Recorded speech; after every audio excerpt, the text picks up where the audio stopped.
I couldn't believe it. There it was, lying beneath the Christmas tree, wrapped in cheerful red and gold paper. My 5-year-old son, Ethan, had just unwrapped it, his little hands fumbling with excitement until he pulled out the box. A DNA test kit. For a moment, the room stood still. The twinkling lights, the laughter of the family, the warm scent of cinnamon and pine. None of it existed anymore. The only thing I could focus on was the smug smile on Olivia's face. My husband's sister, the woman who had despised me from the moment I married Daniel. She was watching me. No, she was studying me, waiting, expecting me to react, but I didn't. Instead, I reached for my wine glass and took a slow sip. "Wow," I said, my voice smooth despite the storm brewing inside me. A science gift for a 5-year-old, how thoughtful. Daniel, who had been in the middle of chatting with his father, turned at the sound of my voice, his brow furrowed when he saw what Ethan was holding. A DNA test. His tone was puzzled, but there was an edge to it, a hesitation, and I knew in that instant that this was exactly what Olivia wanted. She was planting a seed. A seed of doubt, a seed that could destroy everything. I'm Emma, 32 years old, a business consultant, and the mother of the sweetest little boy in the world. Ethan is my entire heart. He's bright, funny, and has this way of making even the gloomiest days feel warm. Daniel and I have been married for 7 years. We met in our 20s, fell hard and fast, and built a life together. A good life.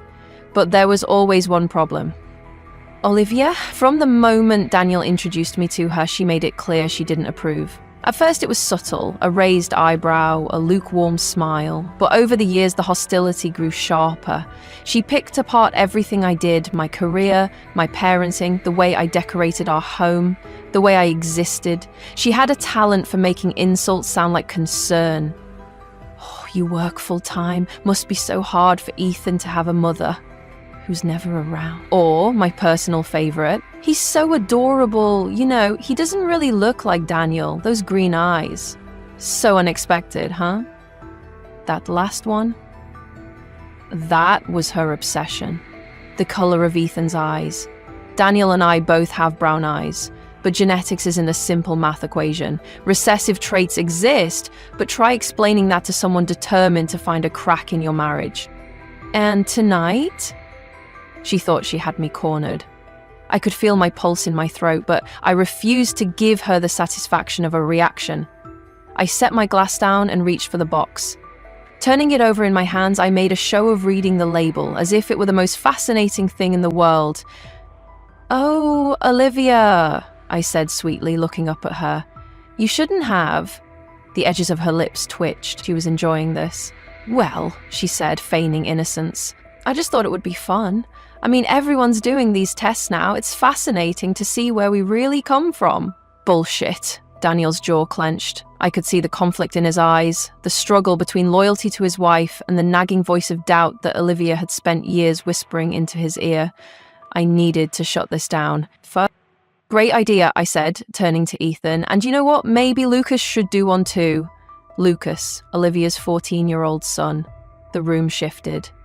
Olivia's smile flickered, just for a second. I saw it. I felt it. She hadn't expected that. "Oh," she said, her voice just a little too tight. "Well, I don't think that's necessary." I leaned back in my chair, tilting my head as if I were thinking about it. "Why not? It's just for fun, right?" Silence. A long, uncomfortable silence. I had spent years letting Olivia push me around, letting her plant seeds of doubt, letting her get away with these calculated little digs. Not anymore. I didn't know what I would find, but my instincts told me one thing. Olivia had her own secrets, and I was about to dig them up. I smiled, not because I was happy, not because I was amused, but because I had just caught a predator thinking she was the hunter, completely unaware that she had already stepped into the trap. Olivia had no idea what she had just done. She thought she was playing the long game, planting seeds of doubt, weaving her little web of deception and manipulation, but what she didn't know, what she couldn't have known, was that she had just given me an opening, a way in, a crack in her perfect little facade. and I was going to tear it wide open. That night, after we left the family gathering, I lay in bed next to Daniel, listening to his steady breathing. He was restless. I could feel it. Olivia had done what she set out to do, make him question, even if only for a second. I didn't blame him. That was the power of doubt. It didn't need to be logical. It just needed to be whispered enough times until it became a voice of its own. I stared at the ceiling, my mind racing. I had spent years ignoring Olivia's passive-aggressive little digs, letting them roll off my back, taking the high road because I had always believed that dignity would win out in the end. I wasn't so sure anymore. Not after this. Not after she tried to use my child as a pawn in whatever sick little game she was playing. So, I made a decision. I wasn't just going to prove her wrong. I was going to ruin her. The next morning, while Daniel was in the shower, I slipped downstairs and pulled out my laptop. I had one advantage in all of this. Olivia had underestimated me. She thought I was the naive, unsuspecting wife, the one who smiled politely and let things go. She had no idea who she was dealing with. I started with the DNA test itself. The kit Olivia had given Ethan was a popular one, the kind that not only confirmed paternity, but also connected to a massive database of genetic relatives. It was meant to be a fun, modern-day ancestry project. Except I wasn't interested in family trees, I was interested in family secrets. I placed the order for Lucas's test myself, shipping it express. Olivia didn't need to know, not yet. Next, I dug deeper. I started going through old family photos, pulling up anything I could find of Lucas and Olivia's husband, Mark. I wasn't looking for resemblance, I was looking for inconsistencies. Then I went through social media. Olivia was the kind of woman who curated her life like an exhibit, always showcasing the perfect family, the perfect vacations, the perfect marriage. Except perfection is a lie, and lies leave cracks. I combed through her posts, her tagged photos, her comments. I looked for names that popped up too often. Men she interacted with a little too much. Places she'd been when Mark wasn't. I made notes, marked dates, connected dots, and then I found it. A photo buried deep in an old Facebook album from 12 years ago, a group picture from some office event long before Lucas was born, and standing next to Olivia, his arm casually draped over her chair, was a man who looked exactly like Lucas. My stomach twisted. I clicked on his profile. Private, of course. But I had enough to work with. I wasn't just dealing with a DNA test anymore. I was dealing with a time bomb. The next time I saw Olivia, I played my part flawlessly. I was pleasant, unbothered. I thanked her, yes, thanked her for the DNA kit. Told her how interesting it was going to be to see Ethan's results. How fun it was that Lucas was taking one too. I watched her reaction carefully. The moment I mentioned Lucas' name, I saw it. The flicker, the hesitation. She covered it up quickly, laughing it off. But I had seen it. She was nervous, and that meant I was right. I could have confronted her then, thrown everything in her face and watched her scramble.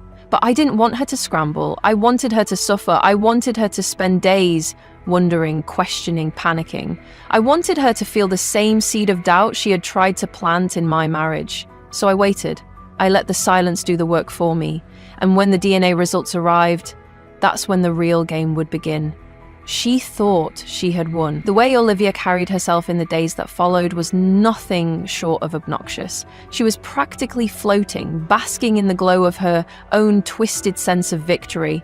I watched as she paraded around at family gatherings, her voice a little too loud, her laughter a little too forced. Just enough to make sure I knew she was enjoying every second of what she believed was my impending downfall. She would cast me these sideways glances, eyes glinting with anticipation like a cat toying with a trapped mouse. She thought the damage was already done. She thought she had successfully planted the seed in Daniel's mind, that the DNA test was just a formality before the inevitable reveal. She thought she had me. But what Olivia didn't realize, what she would never realize until it was too late, was that she wasn't the one in control of this game. I was. The first sign that Olivia was enjoying herself too much came at brunch the following weekend. The whole family had gathered at her house, her grand invitation, of course. She wanted an audience. She wanted to witness the fallout. I played my part flawlessly. I was calm, I was collected, I smiled when I was supposed to, laughed when it was expected. I let Olivia's little jabs slide off me like water off a duck's back, and God, did she love it. "Oh, Emma, you must be so excited to get the results soon," she said sweetly, sipping her mimosa with deliberate slowness. "I mean, these tests are just so fascinating. You never know what you might find out." A few chuckles rippled around the table. My fingers curled around the stem of my glass, but my smile never wavered. Daniel stiffened beside me. I could feel the tension in his shoulders, the unease he was trying and failing to hide. That was the thing about doubt. It didn't need to be loud. It just needed to exist. Olivia knew that, and she was reveling in it. She didn't stop there. Oh no, that would have been too easy. She kept pushing, kept prodding, all under the guise of innocent conversation. "You know," she mused, swirling the orange juice in her glass, "I read this crazy story the other day. A woman found out her husband wasn't really the father of her kid because of a test just like this." She let the words hang in the air, heavy with unspoken meaning. Well, let's just say, it didn't end well for her or the marriage. I held her gaze, refusing to blink. She wanted a reaction, she needed one, but I wouldn't give it to her. Instead, I leaned forward, resting my chin on my hand. "That's fascinating," I murmured. "Actually, Lucas's test should be coming in soon too. Isn't that exciting?" The shift was subtle, so subtle that no one else at the table noticed, but I did. The way Olivia's fingers tensed slightly around her glass. The way her smile faltered just for a fraction of a second. And just like that, the game had changed. That was the thing about people like Olivia. They never saw their own downfall coming. She had spent so much time crafting her little scheme, so much energy gloating over her imagined victory, that she hadn't even considered the possibility of it backfiring. And why would she? In her mind, she was untouchable. She thought she was the puppet master, pulling the strings, orchestrating my humiliation. She had no idea that she was the puppet. And I was about to cut the strings. Olivia wasn't just arrogant, she was addicted to the feeling of control. I saw it in the way she lingered around Daniel, always finding a way to touch his arm, always whispering things just low enough that I couldn't hear. She wasn't subtle. She didn't want to be. She wanted me to see it. She wanted me to snap. Because in her mind, I was already losing. And when people lose, they get desperate. But I wasn't desperate. I was patient. I was waiting. It was at another family dinner when she delivered her last fatal move. "So, Daniel," she said casually, cutting into her steak, "what's the timeline looking like? When do we get to see the results?" Daniel shifted uncomfortably. I think next week." She smiled. "Great. I mean, no rush. It's not like there's anything to worry about, right?" I swear, I could have laughed. She was so damn predictable, so smug, so certain that she had won. I placed my fork down gently, locking eyes with her across the table. "I actually checked this morning," I said smoothly. "Ethan's test results should be in within a couple of days." She nodded, satisfied. "And Lucas should arrive tomorrow." The color drained from her face. I watched her throat bob as she swallowed. A flicker of something crossed her features. Something no one else noticed, but I did. Panic. Because suddenly she was the one waiting for a test result. Suddenly she was the one with something to lose. And for the first time since this whole thing started, she finally understood that she wasn't in control anymore. I didn't rush it. I let her sit with that unease. I let the fear settle in. Let her overthink, let her realize that she had just made the biggest mistake of her life. And when the DNA results finally came in, that was when I would strike. Because Olivia's little game was about to end, and I was going to make sure she never played another one again. She had no idea what was coming. For days, Olivia had strutted around like a queen, convinced she had won. She thought she had planted a poisonous seed in my marriage, convinced Daniel to second-guess everything he knew about me, about Ethan. But what she didn't know was that I had planted a seed of my own. And hers? It was nothing more than a weed. Mine was a ticking bomb, and the countdown had just hit 0. The results had arrived. I checked the email, heart hammering but steady. Ethan's test came first. Exactly as expected. A perfect 50% match with Daniel. My son, my real son. Not that I had ever doubted it, but now I had the proof Olivia so desperately wanted to use against me. And then Lucas's results. My breath slowed as I clicked open the file. There it was, 0% match with Mark, not his father, not even close. I exhaled slowly, the corners of my mouth twitching. Oh, Olivia, you played the wrong game with the wrong woman. Now, I had everything I needed. I took a screenshot, saved the files, and let my mind weave the perfect strategy. This wasn't just about exposing her, no. This had to be flawless. This had to be painstaking. She had tried to tear my family apart. I was about to burn hers to the ground. I waited until the next family gathering because poetic justice required an audience. It was a Sunday lunch at Olivia's house. She played hostess, flitting around, greeting people, the picture of self-satisfaction. The whole time I sat back, watching, waiting.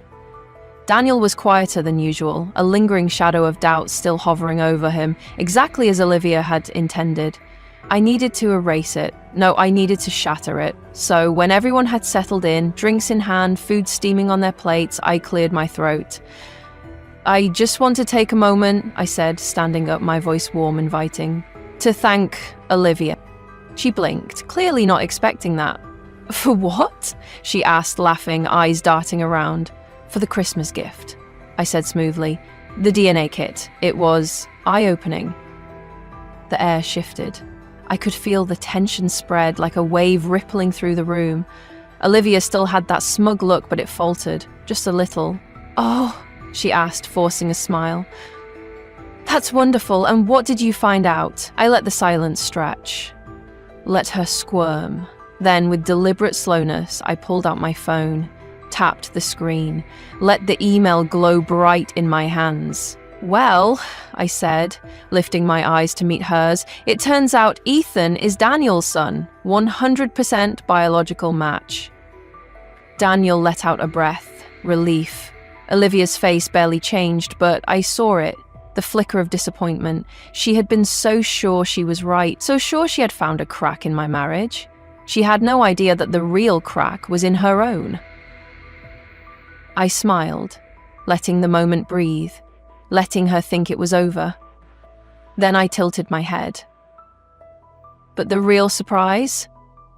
I turned the screen toward Mark. Lucas isn't yours! The words hit the room like a bomb. A hush fell over the table, forks scraped against plates, glasses were set down with soft clinks. Mark frowned, confusion flickering across his face. What? Olivia went still. I watched her swallow, her entire body rigid. What the hell are you talking about? I held up the phone. The DNA test results, I said sweetly. See for yourself. Mark reached for it, his fingers trembling slightly. He scanned the screen, his face going pale. And then Olivia cracked. This is ridiculous, she snapped, her voice too sharp, too defensive. These tests aren't always accurate. There are errors. Really? I raised an eyebrow, because Ethan's results were spot on. Silence. Then Mark's voice, low and shaky. Olivia, tell me the truth. She opened her mouth, closed it. And that's when I knew. She had nothing. The next few minutes were a blur of chaos. Mark pushed back from the table, his face contorted in betrayal, demanding answers. Olivia sputtered, flailing, trying to deny, deflect, control, but it was over. I sat back, sipping my wine, watching the unraveling. You've been lying to me. Mark's voice cracked, raw and wounded. It's not what you think. How long, Olivia? His voice was sharp, almost a whisper, like he was afraid of the answer. She said nothing. Mark stood abruptly, knocking over his chair. I need some air. He stormed outside, slamming the door behind him. And then?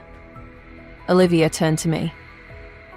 You bitch, she hissed, her face red with rage.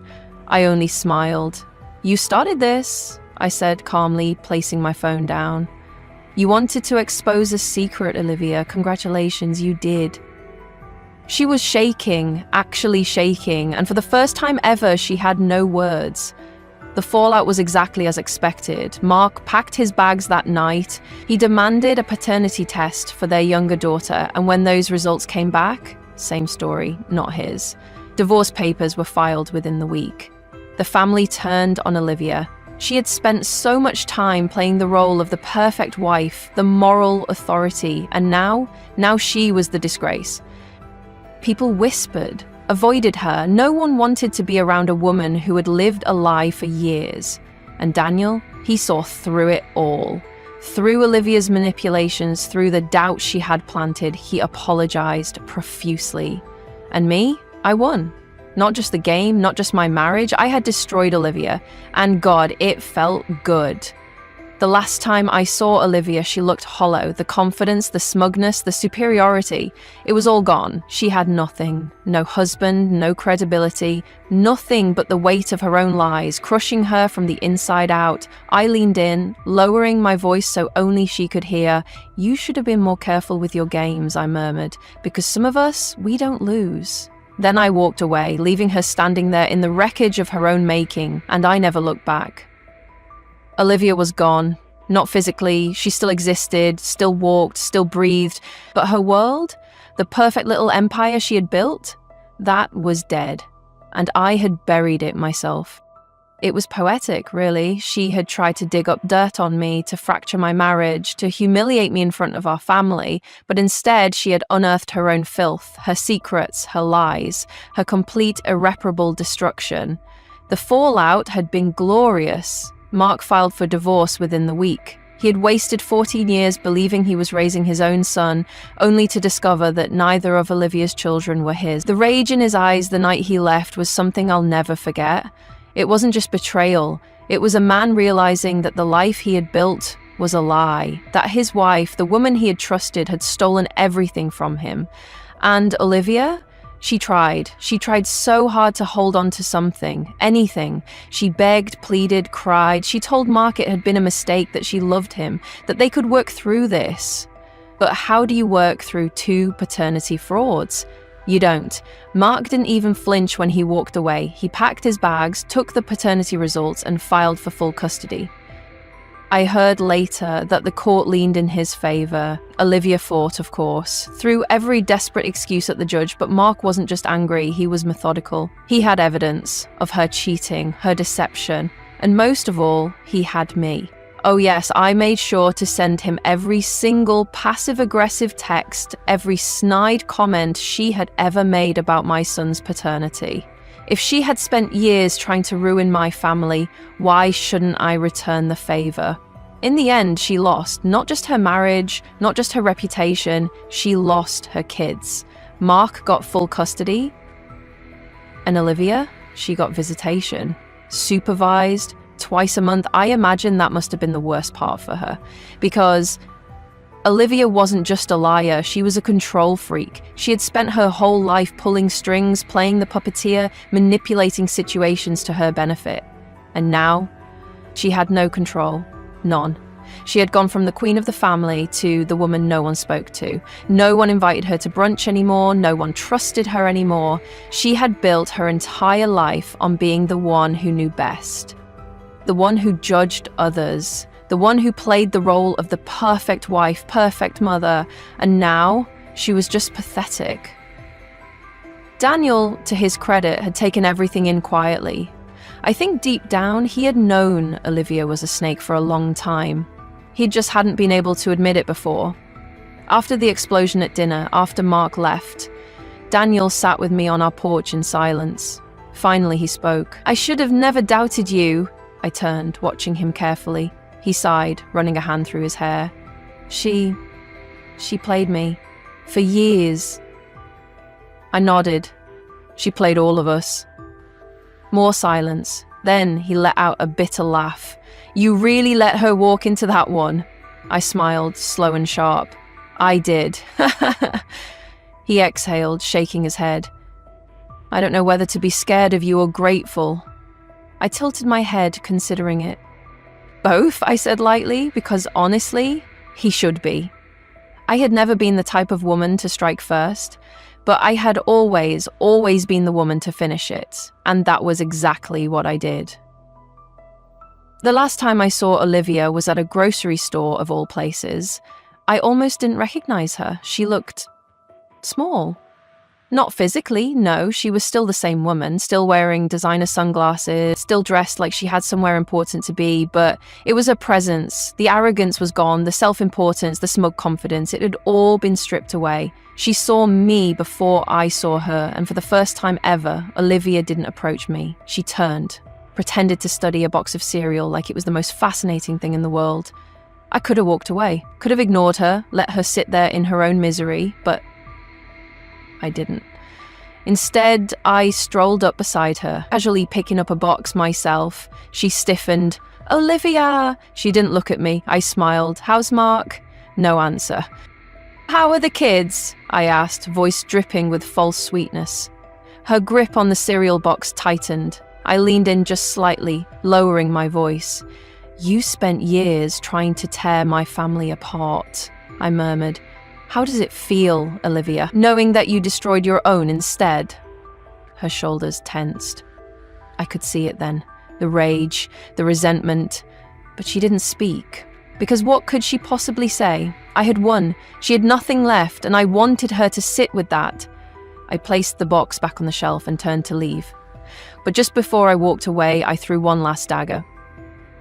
"Next time," I said, glancing over my shoulder, "choose your battles more wisely." Then I walked out, and I didn't look back. Life after Olivia was peaceful. No more forced smiles, no more backhanded comments at family gatherings, just quiet. Ethan, of course, was too young to understand what had really happened, but I was grateful for that, because now he would grow up in a family without her toxicity, without her poison. Daniel and I grew stronger from it. There was something about surviving a war together that made a marriage unshakable. Never doubted me again, not even once. And Olivia, I heard through the grapevine that she tried to rebuild her life, that she dated some new guy, but it didn't last. Nothing ever did after that. Because once you've been exposed as a liar, a manipulator, a fraud, people never look at you the same way again. She became a ghost, a cautionary tale. And I thrived, I flourished, I won.